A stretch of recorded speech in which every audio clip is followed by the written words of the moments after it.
Bom dia, boa tarde ou boa noite. Aqui é o Matheus Ribeiro Rocha Santos, da disciplina de prática de eletromagnetismo, professor Gerardo. E hoje eu vou fazer o experimento 2, que é sobre capacitores. Dar uma contextualização geral. Espero que vocês estejam vendo minha tela. E vamos lá. Para que servem os capacitores? Os capacitores servem para armazenar cargas elétricas por meio de dielétricos envolvidos. Seriam dielétricos, no caso, aqui, como podemos ver no material de estudo. Aqui a gente vai utilizar esse simulador aqui, o OneSoft. Eu já estou com os experimentos já pré-prontos, porque semana meio corrida, então acabei, né, deixando já tudo preparando. Enfim, vamos dar prosseguimento. O primeiro experimento que a gente vai fazer é da placa... Aqui está escrito como placa paralela, mas é isso daqui. Como podemos ver, se você segurar Shift e botão esquerdo do mouse, você consegue movimentar completamente a placa. Então tá, vamos lá, explicando mais ou menos o que nós temos que fazer aqui. Nós temos que montar esse capacitor de plano com um dielétrico entre dois planos, uma placa A e uma placa B, com os devidos espaçamentos aqui incluídos, certo? A primeira coisa que a gente vai fazer são as duas placas, no caso, a placa de cima, como podemos ver aqui, ó. Vou rotação da direita. Perdão. Como podemos ver aqui, temos uma placa na parte de cima e uma na parte de baixo. E no meio, o dielétrico envolvido. Que no meu caso, como eu sou do grupo D, eu vou fazer sobre a lâmina 92, certo? Fazendo as especificações aqui, conforme visto, temos que, em milimetragem, os meus valores aqui, quando eu estiver em X, eu multiplicarei, dando exemplo aqui, 12 vezes 1,5 milímetros, e refazer isso daqui. No caso, eu deixei isso daqui no eixo Y. Como podemos ver aqui, 12 vezes 1,5 dá 18 milímetros. É o que temos aqui. Como podemos ver aqui, ó. Abrindo as propriedades. Opa. Vou aumentar um pouquinho aqui para facilitar a visualização. Um crate box. Eixo Y, 18. Como temos aqui. Orientei assim. O eixo X, eu vou colocar como 8 vezes 1,5 dá 12. Então, virou 12 no eixo X. Como podemos ver aqui, 12 milímetros. Lembrando essa notação. E a profundidade, que seria o eixo Z, eu coloquei como 0,45. Que é essa profundidade aqui. A dimensão da placa, como podemos ver aqui. Fica parecendo um bolinho. Então, feito isso em ambas as placas, tivemos que criar furos. Como podemos ver aqui no projeto principal, temos furos orientados. 3 aqui, 3 na placa A e 3 na placa B. Ambos as mesmas coordenadas. Como podemos ver aqui, a gente utiliza essa ferramenta aqui. A gente cria uma box, uma caixa, com as seguintes orientações. E com este comando aqui, que não vai estar aqui disponível, pois eu já realizei a tarefa, né? Já realizei a figura, para facilitar. Ele vai furar as dimensões lado a lado. Certo? Com isso, a primeira parte está feita do instrumento. Nós temos que atribuir os valores de 8 volts na placa A, que eu coloquei como placa superior, né? Aqui, placa de cima. E 1 volt na placa de baixo. Como podemos ver aqui nas excitações. Placa de cima, como a gente vê aqui pelo desenho, tem 8 volts. E na placa de baixo tem 1 volt, como deveria estar. Seguindo os passos do roteiro, a gente teoricamente tinha que simular. Ah, também. Temos que atribuir as placas aqui, a placa A, a placa de cima e a placa de baixo com cobre. No caso, clicamos com o botão direito do mouse e vemos aqui. Pegamos pela livraria e vemos a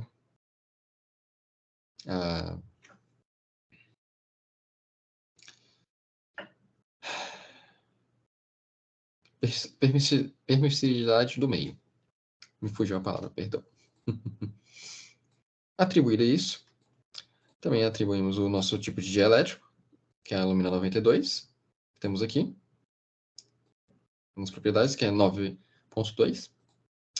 E realizamos a simulação. No caso, vamos calcular a capacitância aqui. No caso, primeiramente, a gente corrige, vê se tem alguma coisa de errado no projeto. E botamos para simular, em parte. Aqui foi mais rápido porque já estava pré-simulado, mas geralmente demorou entre 1 a 2 minutos. Com isso, nós vamos aqui em resultados, colocamos em Solution Data, Export Circuit, dá um preview. Como temos aqui os ports das placas, e temos aqui a capacitância do nosso capacitor dielétrico, que é 6.83416 elevado a 10 a menos 11. Opa. Como já fiz os cálculos, né? Nós fazemos aqui, ó, capacitância. Essa é a capacitância simulada. E aqui, por meio de documento, que eu deixei mais fácil, temos a capacitância teórica, feita pelo papel, que é 6,608. Eu arredondei algumas casas, mas está bem próximo, quando paramos para observar aqui.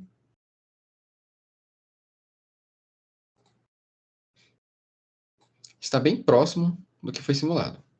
Isso geralmente deve ser erro de notação, arredondamento, entre outros. E agora a gente vai analisar as direções e magnitudes do campo elétrico. Para isso, vamos fechar aqui. Nós podemos vir aqui, ó, Fields. Temos que selecionar uma superfície. Infelizmente eu esqueci desse detalhe. E vamos fazer de todos os objetos. Como é que fica aqui? Não dá para ver muito, mas quando nos aproximamos... Cadê?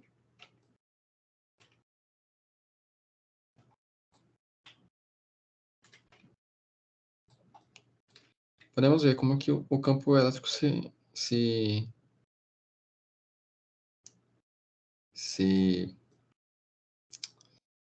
Oh, perdão, tá um pouquinho tarde e estou um pouco cansado. Como ele se comporta no meio. Como podemos ver aqui. Opa. Conforme toda a placa, temos como ver como que os campos elétricos se comportam. É até uma simulação até bem bonita. Pena que o OneSoft não deixa aumentar mais. Mas é isto. Primeiro experimento. Com isso, temos os resultados que a simulação e o resultado teórico estão bem próximos até do que foi simulado. E com isso temos capacitância teórica equivalente do capacitor. Feito isto, placa paralela, eu só nomeei aqui os experimentos para ficar mais fácil de visualizar. Com isso a gente dá um fecha aqui, salva as alterações e vamos para o segundo experimento, que seria o cilindro. E dando trabalho. Pois é. Primeiramente, explicando as medidas. Um cilindro bem bonitinho, como podemos ver. Dá um zoom out aqui, deixando uma visão mais tranquila de se observar. Primeira coisa, vamos ver o material que está atribuído. Aqui essa atribuição é nas placas internas e externas. Vamos melhorar aqui a visualização. Como podemos ver do ângulo de cima, esta seria a placa externa. Opa. E esta seria a placa interna.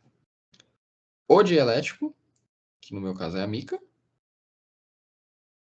seria este processo todo aqui. Fica melhor de visualização.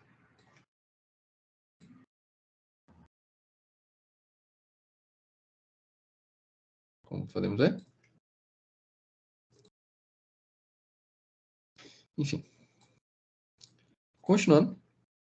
Temos que atribuir os valores da placa externa e da placa interna. Externa 2 volts. Interna 2 volts e externa 5 volts. Vamos aqui. Como podemos ver aqui no desenho, a placa externa realmente está com 5 volts.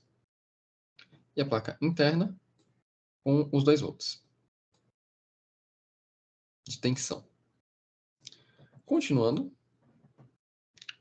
vamos para o nosso tipo dielétrico e as medidas necessárias. Como eu falei, tudo já está bem desenhado, porque evitarmos perda de tempo. Nessa visão e dar um zoom out. O nosso dielétrico é a mica, novamente. O primeiro foi alumina e o segundo foi mica. O comprimento no eixo Z, que nós definimos aqui, é de 22, se eu não me engano. Todas as medidas aqui em milímetros. E como nós estamos vendo o raio interno, temos que o raio dele é 4 milímetros. Consequentemente, o raio externo nós colocamos em 15 milímetros, com o comprimento de 22 também. Como temos aqui, 15 e 22 de altura.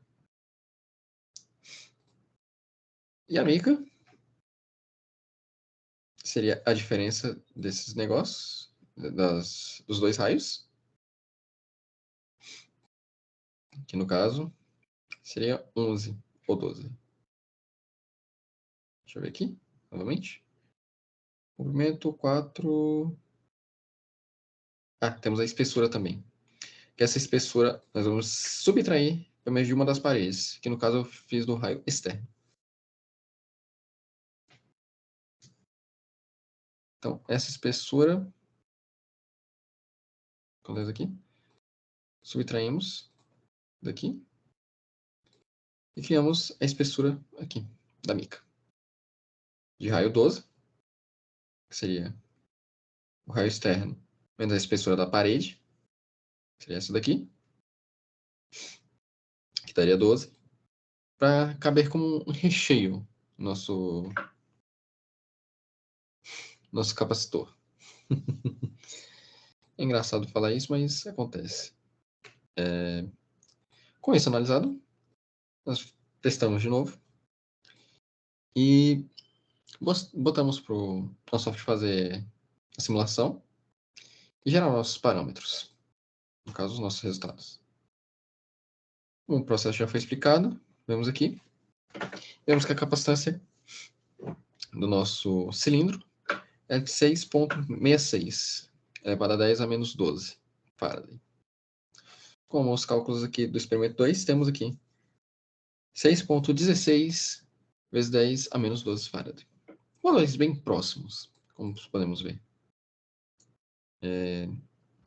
Com isso,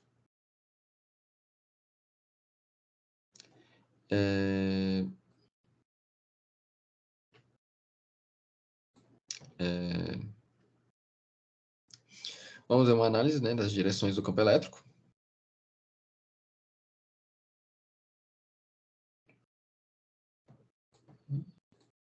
Esqueci de selecionar a geometria novamente, porque eu sou uma topeira.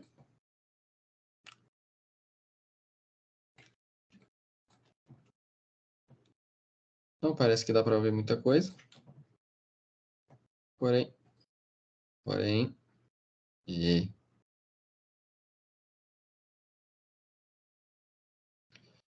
deu alguma coisa aqui de errado no plot dos campos. Vou tentar ver aqui o que aconteceu.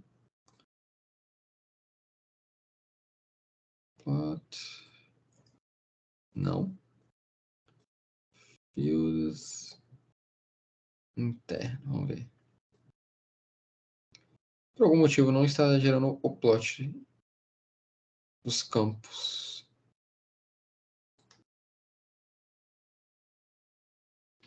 Estranhamente.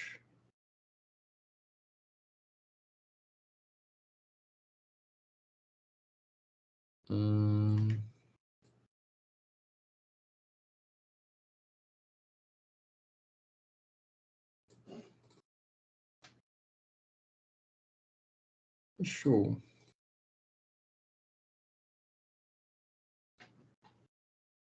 refazer só um.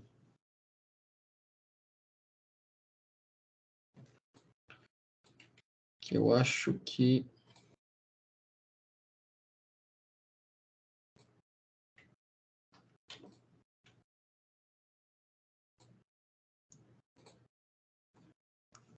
Opa! Interno do meio. Não está fazendo do jeito que eu queria.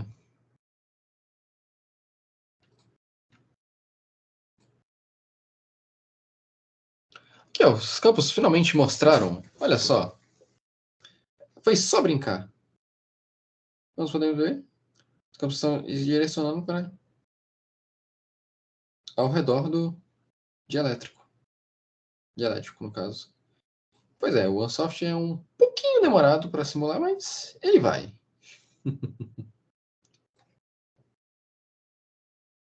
Vou dar um zoom aqui para podermos avaliar melhor.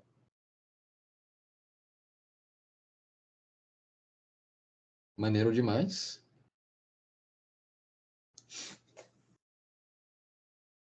Concluímos o capacitor cilíndrico aqui mostrado. Vamos poder ver? Bem maneiro. A projeção do campo dielétrico. Capacitor esférico. Vamos lá. Deixa eu fechar o cilindro. Muito obrigadão.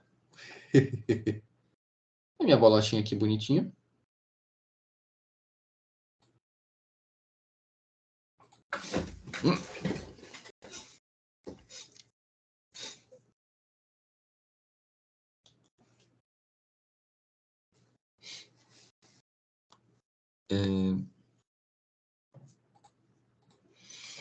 Ok, voltando.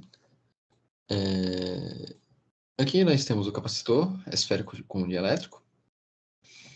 Primeira coisa que vamos checar aqui serão as partes externas e internas, feitas de ouro. Olhamos aqui. A permissividade. E o meio, tipo de elétrico, polietileno. Para os cálculos, 2,25.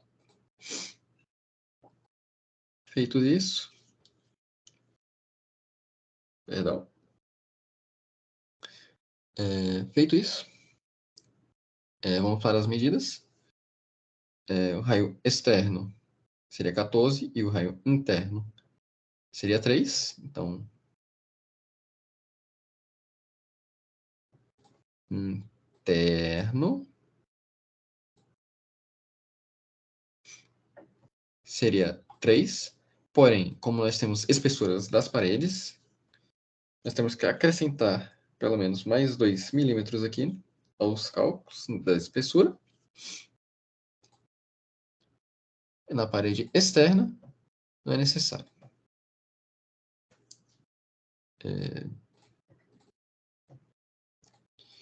E o polietileno está localizado no meio do 14 e do 3. No caso, seria 2 milímetros. Seria esta parte aqui, em roxinho, como podemos ver.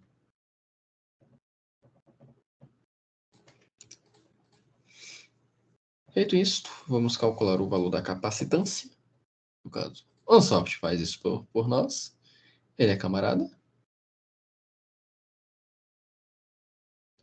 Mas antes disso, né, temos que ver os valores atribuídos. De 10 volts na placa externa e 22 na placa interna, que eu quase esqueci. Então, ó, placa externa, como podemos ver aqui, 22. Na placa interna, ó, placa externa 10. Na placa interna, 22. Como a gente não precisa fazer mais de novo, mas por via das dúvidas. Não. Cliquei no errado. Vamos para o Solution Data. Vamos exportar o circuito e vamos dar um preview. Como podemos ver, nossa capacitância aqui é de 1,74. Elevado a 10 a menos 12 Faraday. Pelos cálculos, temos que seria 1,89 vezes 10 elevado a menos 12 Faraday. Eu não acabei não explicando até o momento, porque eu acabei me esquecendo. Mas essas daqui seriam as fórmulas, até então, das figuras geométricas, assim, trabalhadas. No caso, ao final eu retorno aqui e explico melhor, né? Mas como a gente está fazendo um comparativo, fica mais fácil a gente comparar assim, na hora. E vamos ver as direções das magnitudes. Assim que eu temos a permissão. Opa. Como podemos ver aqui, fica em orbitais vindos do centro para fora.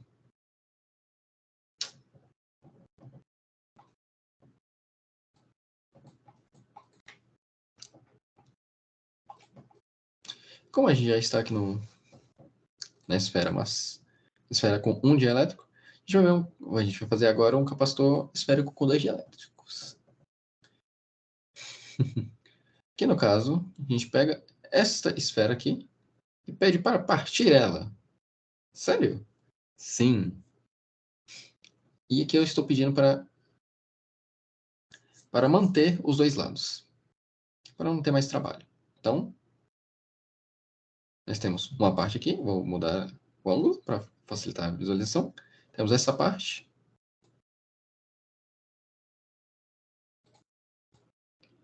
E onde foi para a minha outra parte? Cadê?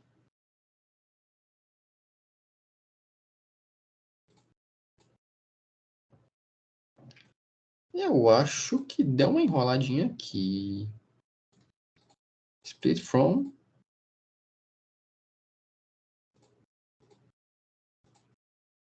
Aqui. Temos uma. Temos duas. Deixa eu renomear isso. Ok. Não vou renomear, não. Temos duas esferas de polietileno. Primeira parte e a segunda parte. No caso, eu vou pegar qualquer uma das partes e só mandar o material. Que no caso, se eu não me engano, eu utilizei nos meus cálculos a borracha. Se não me engano.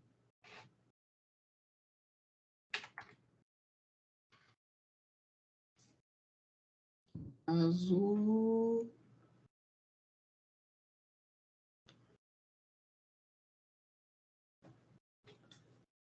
Cadê? Rubber. Então, No caso, foi a borracha. E no outro, o polietileno. 3D Model.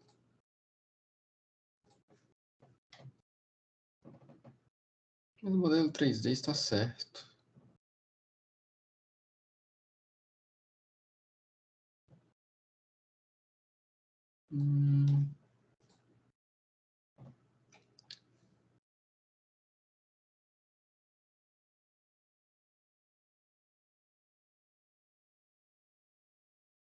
Se eles intersectam.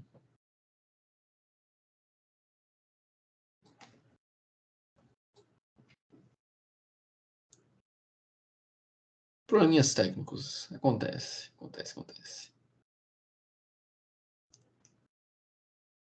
Tá, tá, tá, tá.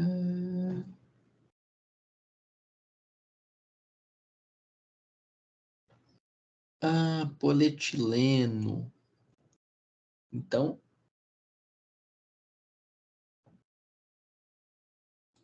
seria esta parte e esta parte que estão intersectando.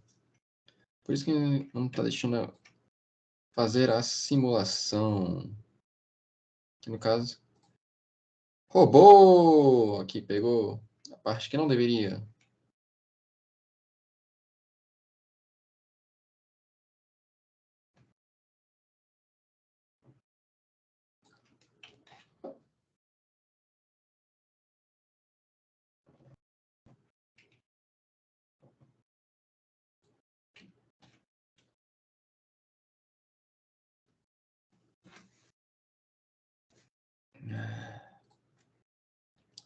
Perdão um pouquinho do cansaço.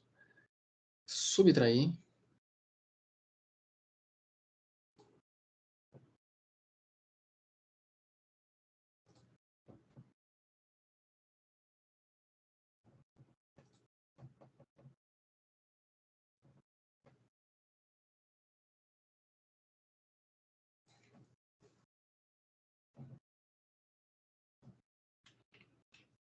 Eu estou vendo que parece que acabou perdendo uma da parte do minha esfera aqui.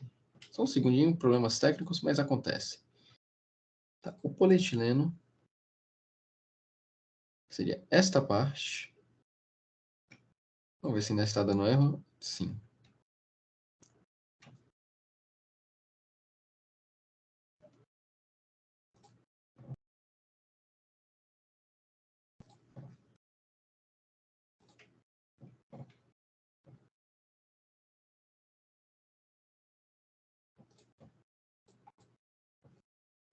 Aí, creio que temos uma simulação a se fazer. Vamos lá. Como eu falei, como essa daqui eu estou simulando exatamente aqui agora, vai demorar um pouquinho até termos os resultados. Como podemos aqui. Mas é assim mesmo. É um pouquinho demorado. Porém, assim teremos.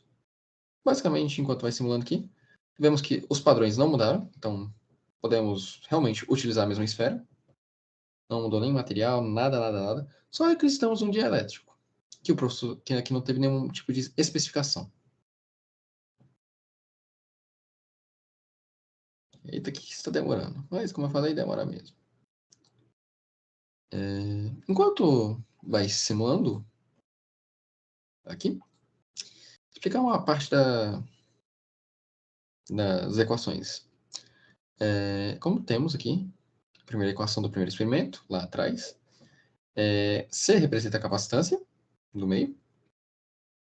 Isso daqui seria um E0, só que eu não estou conseguindo fazer um E0 no meu teclado, então eu coloquei um E grau, que seria a permissividade do meio. Que no caso a permissividade do vácuo seria 8 vezes 6 vezes 10 a menos 12, mais o dielétrico que a gente, vezes o dielétrico que a gente está utilizando. Com isso, nós temos a permissividade do que a gente está trabalhando. Acho que aqui ainda não. Pois é, como eu disse, realmente demora a simulação. Com isso, temos a área da placa, que no caso, voltando àquele experimento, seria a área da placa, menos o valor de seus furos. Como temos lá, 18 milímetros vezes 12, voltando um pouquinho. Se quiser, eu abro aqui novamente. Acho que terminou a simulação. Bom, mas voltando para esse raciocínio, seria a placa menos o valor dos furos. Que no caso, 8,4 de comprimento no eixo X. Usamos a placa deitada, como podemos ver aqui, a placa estava deitada assim. E no eixo Y, temos a altura de 3,6. Isso multiplicado vezes 3, porque são 3 buracos. E...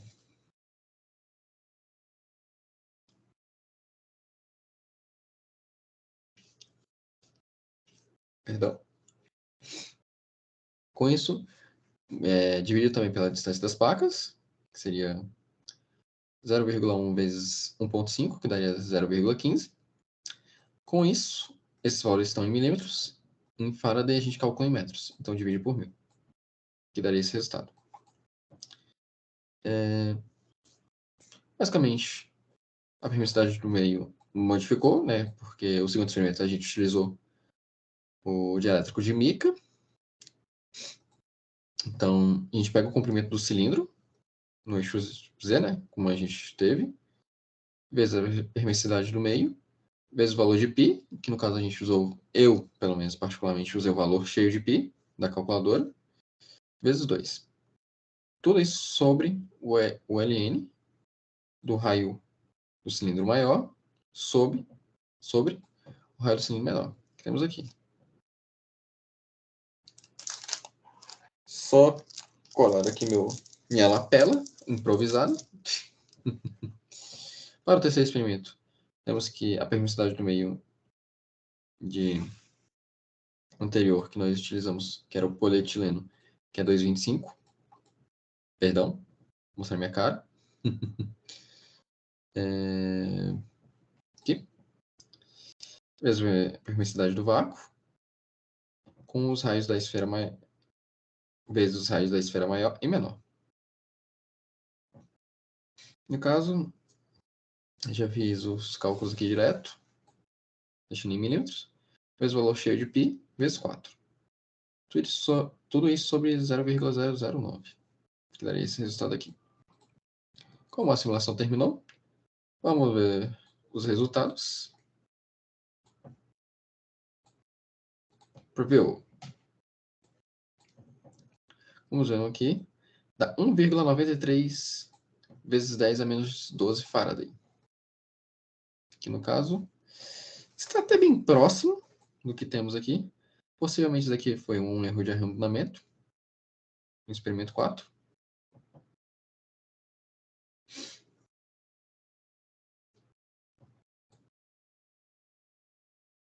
Como podemos ver aqui. No caso,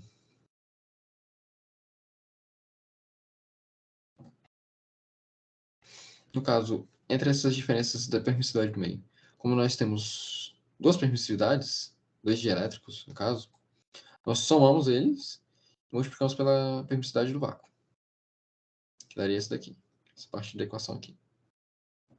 De resto, fazer praticamente a mesma coisa, só se atentando que dessa vez não são 4π, são apenas 2. Como podemos ver aqui, está bem próximo do resultado desejado. Possivelmente, essa falta de aproximação seria possivelmente o valor que OneSoft utiliza para a permissividade do vácuo. Se eu não me engano, há certas literaturas que utilizam 8,85 vezes 10 a menos 12.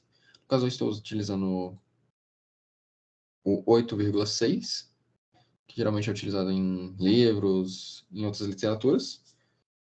Possivelmente deve ser esse problema de arredondamento básico. Então, podemos ver aqui.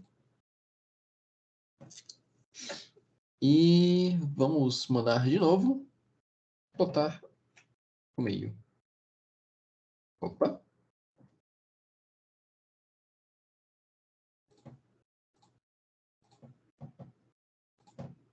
Tá.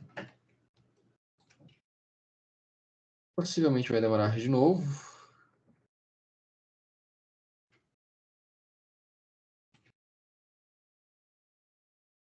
Um pouquinho.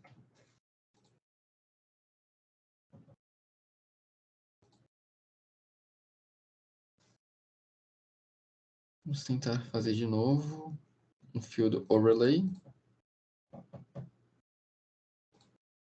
Vamos ver se agora sai. Possivelmente aqui vai demorar um pouquinho para mostrar. Só limpando aqui um pouquinho o monitor, porque eu achei que era...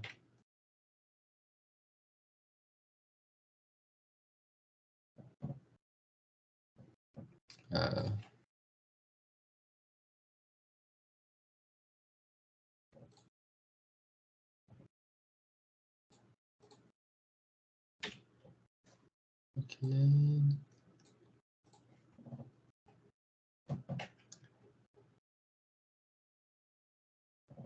Estão começando a surgir.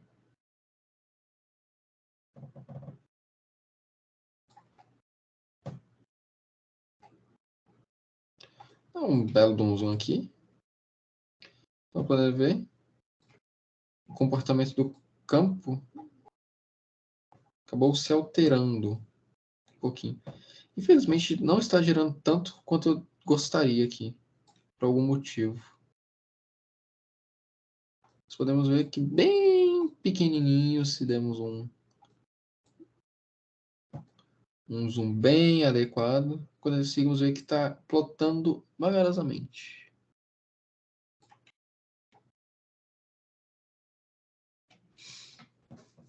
Com isso, concluímos as esferas com dois tipos de dielétricos. Capacitor, né? E vamos para o capacitor cônico de 4 dielétricos. Vou deixar aqui. Já que não, infelizmente não está plotando como eu deveria. Close. Yes, sir. Pois é. Então temos aqui um capacitor dielétrico bonitão, icônico.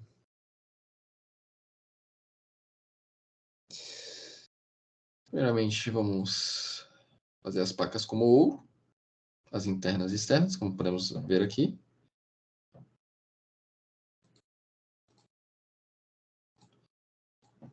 E as tensões, como interna de -5 e externa de 3. Então, externa, como podemos ver aqui, parte externa, não está de 3, e a parte interna está de 5, no caso, menos 5 volts. Feito isso, estamos bem. Aqui está falando de presença de 2 dielétricos, no caso, né, acabou pedindo 4 aqui, né? Então nós fizemos com 4. Eficiência. Então, em cada um dos dielétricos, nós, no caso eu, botei os dielétricos dos experimentos anteriores e acrescentei o valor do vidro. Como podemos ver aqui, dielétrico de vidro, que é 5,5. Sua reatividade. Mostrando novamente a lâmina 9,2. A mica 5,7. E o polietileno de 2,25. Aqui nós podemos clicar e vamos ver, ó, que a mica é o primeiro dielétrico aqui. A alumina é o terceiro. Esse aqui é o quarto. E o polietileno é o segundo. No caso, o dielétrico aqui, parte externa e a parte interna.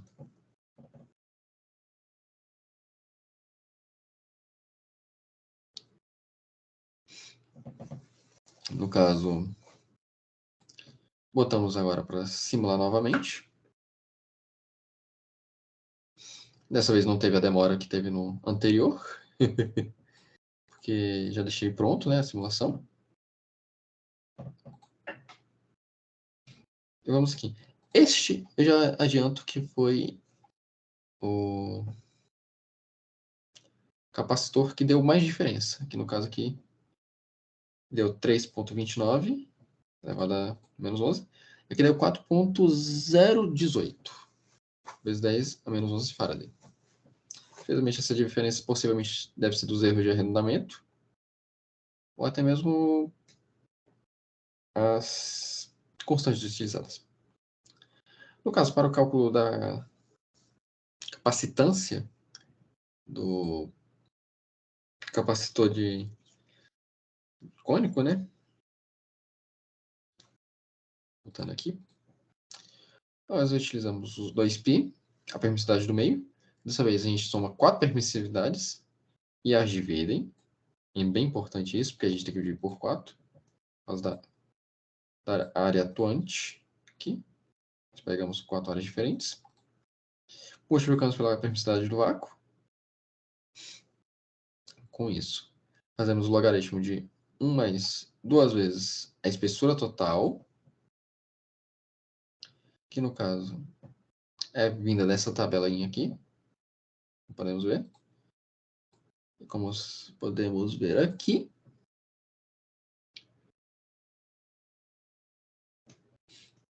temos essa espessura aqui. A altura a gente utilizou, como podemos ver, acabamos de ver, 70, como aqui está em milímetros, né? Fazendo a conversão básica. E assim vai. A angulação para fazer. Cadê?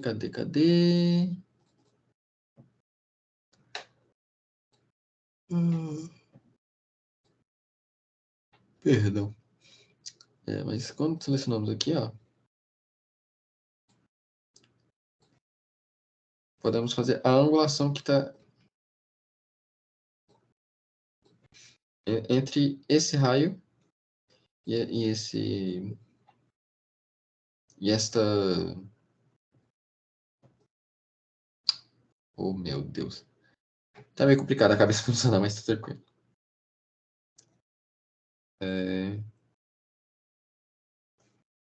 No caso, o raio, no caso, esse sentido aqui vetorial, basicamente.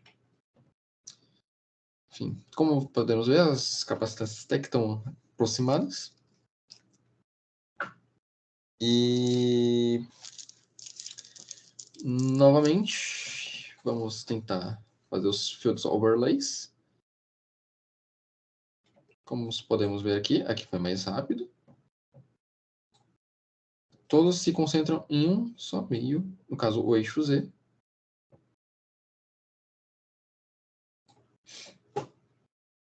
E é isto.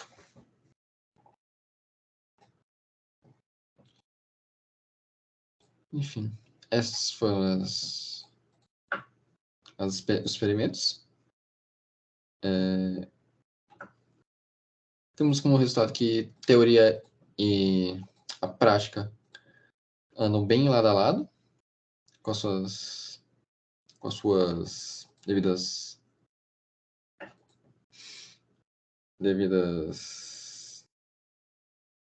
fontes, né?